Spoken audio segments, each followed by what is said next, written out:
Salut tout le monde, je vous retrouve aujourd'hui pour de nouvelles histoires d'horreur, donc sans perdre de temps, c'est parti.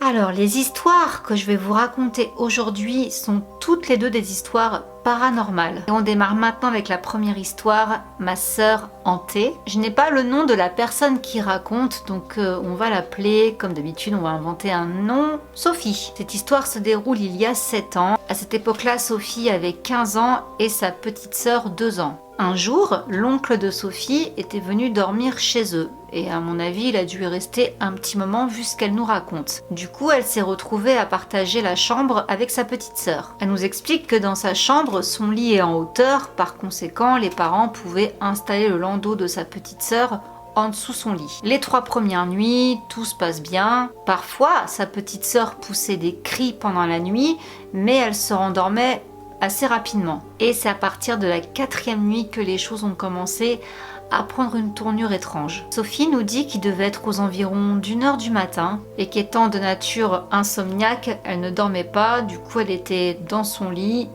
à ne rien faire.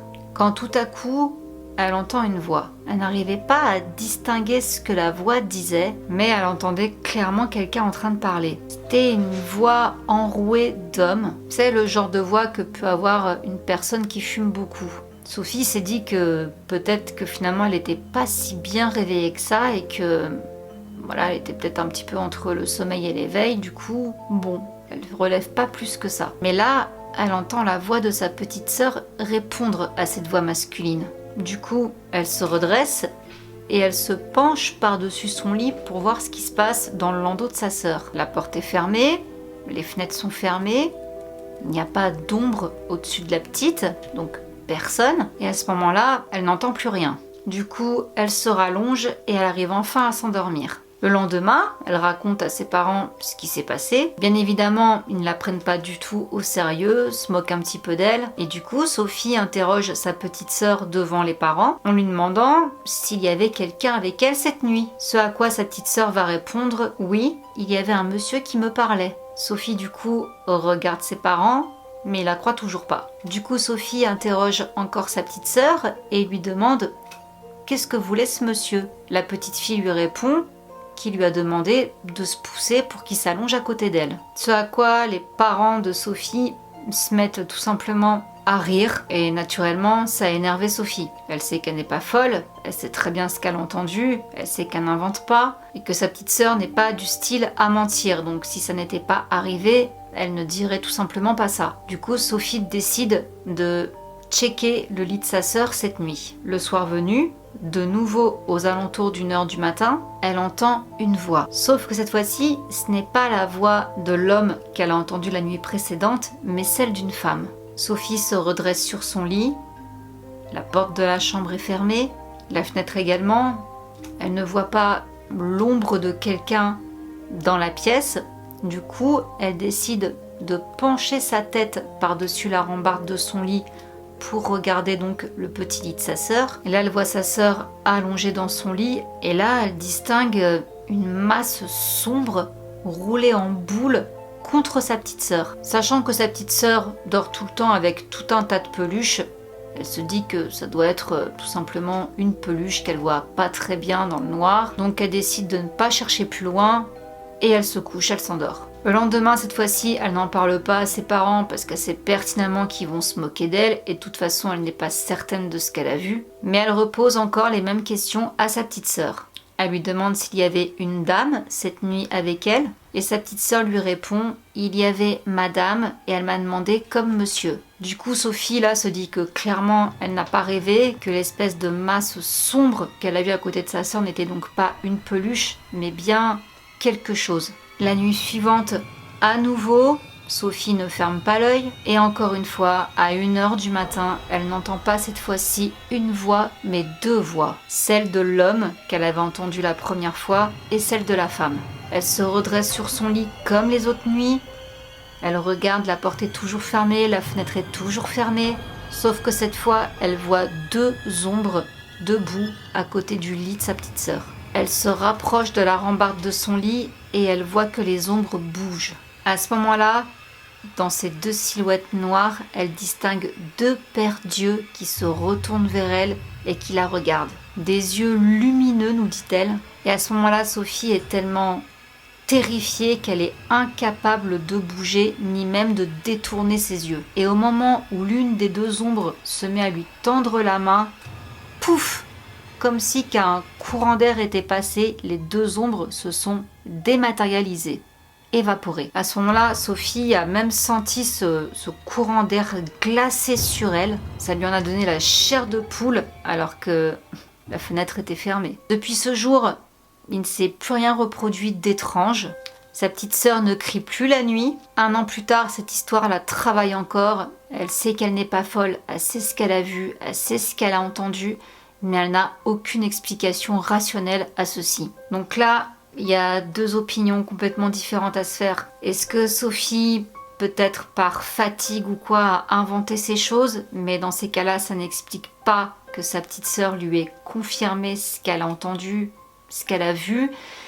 Et si c'est le cas, ça ramène à la théorie des esprits. Maintenant, on y croit ou on n'y croit pas. Je vous laisse vous faire votre propre opinion et on passe à la deuxième histoire. Notre appartement en Italie. Donc on va voyager un petit peu. La fille qui nous raconte cette histoire, appelons-la Morgane, nous précise bien d'entrée de jeu que cette histoire est réelle, que ça lui est vraiment arrivé, même si ça a l'air d'une histoire complètement what the fuck, complètement folle. Cette histoire se déroule en 2015 lorsqu'elle avait 8 ans. À cette époque-là, elle habitait en Italie avec sa famille et sa petite sœur venait tout juste de naître. À ce moment-là, ils vivaient dans une maison loin de la ville, mais elle ne se souvient plus trop pourquoi ils ont déménagé pour un appartement à quelques pas du centre-ville. Cet immeuble, elle nous le précise, avait 5 étages à raison de 2 appartements par étage. Elle et sa famille ont déménagé donc au 5e étage de l'immeuble, dans un appartement assez grand, mais avec 2 chambres. Du coup, elle a dû partager sa chambre un petit moment avec sa sœur. Au début, tout se passait bien, ils vivaient leur petite vie normale, elles s'amusaient.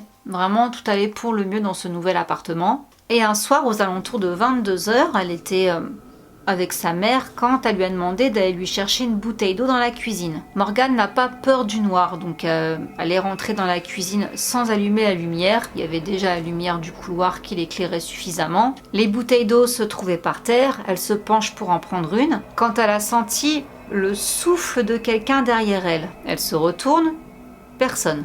Elle a quand même pris un peu peur, du coup elle a attrapé la bouteille et elle est retournée en courant voir sa mère. Elle lui a raconté ce qui venait de se passer, qu'elle avait senti quelqu'un qui respirait juste derrière elle. Et naturellement, vous vous en doutez, sa mère ne l'a pas cru. Peu de temps après, Morgane nous dit que son père est parti au Cameroun. Et du coup, la mère de Morgane lui a proposé de dormir avec elle dans sa chambre. Le soir arrive, elles vont se coucher dans la chambre de sa mère. En plus, c'était plutôt cool, il y avait une télé. Du coup, Clara a mis les dessins animés pour s'endormir devant. Au bout d'un moment, elle commence à être fatiguée. Du coup, elle éteint la télé et essaye de dormir. Et quelques minutes après, elle se réveille et elle sent qu'elle est complètement incapable de bouger le moindre muscle de son corps. Ce qui ressemble quand même pas mal à un genre de paralysie du sommeil. Elle ne pouvait bouger que ses yeux et là, elle a tourné ses yeux vers la porte d'entrée de la chambre qui se trouvait ouverte et elle a vu des ombres passer dans le couloir devant la porte de la chambre. Ces ombres qui se déplaçaient très vite n'étaient pas des ombres pour le coup comme la première histoire, sombre, mais plutôt blanche, grise, voire presque transparente. C'était vraiment très léger, mais tout de même, on pouvait les voir. Elle pouvait d'ailleurs tellement bien les voir qu'elle s'est rendue compte que c'était des personnes, des gens de tout âge qui allaient et venaient dans la chambre. Certains se sont même approchés d'elle et l'ont observée, ce qui était pour elle une torture parce qu'elle ne pouvait absolument pas bouger, elle ne pouvait que regarder. Et elle explique que ce cirque a duré au moins 1 heure, ce qui est, je trouve, affreusement long. Après, est-ce que du haut de ses 8 ans, ça lui a pas semblé aussi long, mais finalement c'était beaucoup plus court? Ça, je ne sais pas. Le lendemain, elle a raconté bien évidemment tout ça à sa mère, qui, encore une fois, vous avez compris maintenant, ne l'a tout simplement pas cru. Ensuite s'est déroulé un autre événement qui l'a assez marqué. Elle et sa famille se préparaient pour aller à un dîner chez des amis. Et pendant que Morgane se préparait, elle était dans la salle de bain. Elle nous précise qu'au-dessus de son lavabo, elle avait une espèce d'armoire en fait qui faisait également office de miroir. Donc voilà, vous savez, on peut ouvrir, ranger ses trucs dedans, on referme et en même temps ça fait miroir. Elle est donc en train de se coiffer face à ce miroir et elle précise bien qu'elle était seule dans la pièce. La porte était fermée et que dans sa famille, personne ne rentre comme ça dans la salle de bain sans frapper avant. Intimité respectée. Elle ouvre la porte où se trouve le miroir pour prendre quelque chose et au moment où elle le referme, elle voit sa mère qui se trouve derrière elle. Sauf que sa mère, elle avait une expression complètement vide dans les yeux, aucune émotion sur son visage. Sophie n'a pas relevé, elle lui a parlé comme si de rien n'était et en se retournant, elle voit que sa mère n'est pas là. Par réflexe, elle regarde à nouveau dans le miroir, voilà, on aurait tous fait pareil, et elle n'était pas là. Et il n'y avait pas non plus son reflet dans le miroir. Elle a immédiatement paniqué, elle est sortie en courant de la salle de bain, et là elle tombe sur sa mère. Elle lui demande « Est-ce que t'es venue me voir dans la salle de bain ?» Et sa mère lui répond que non, elle n'a pas mis les pieds dans la salle de bain. Avec le temps, sa mère a fini par prendre les propos de Morgane au sérieux, parce que ça fait maintenant 7 ans que ces phénomènes la hantent toujours, elle ne comprend toujours pas ce qui s'est passé. Ça s'est arrêté, ça ne s'est pas renouvelé, mais pourquoi elle a senti ces souffles dans sa nuque? Pourquoi elle a vu toutes ces ombres, toutes ces personnes venir vers elle? Pourquoi elle a vu sa mère dans ce miroir alors qu'elle n'était pas là? C'est quand même des choses assez flippantes, surtout pour une enfant. Là, j'ai pas du tout d'explication. Encore, la paralysie du sommeil, peut-être qu'elle rêvait. Même si elle avait l'impression d'être réveillée, on peut peut-être penser que finalement elle dormait. Mais pour le reste, j'ai pas vraiment d'explication. C'est pas un courant d'air. On sent très bien quand c'est la respiration de quelqu'un qu'on a derrière soi. On sait quand même faire la différence.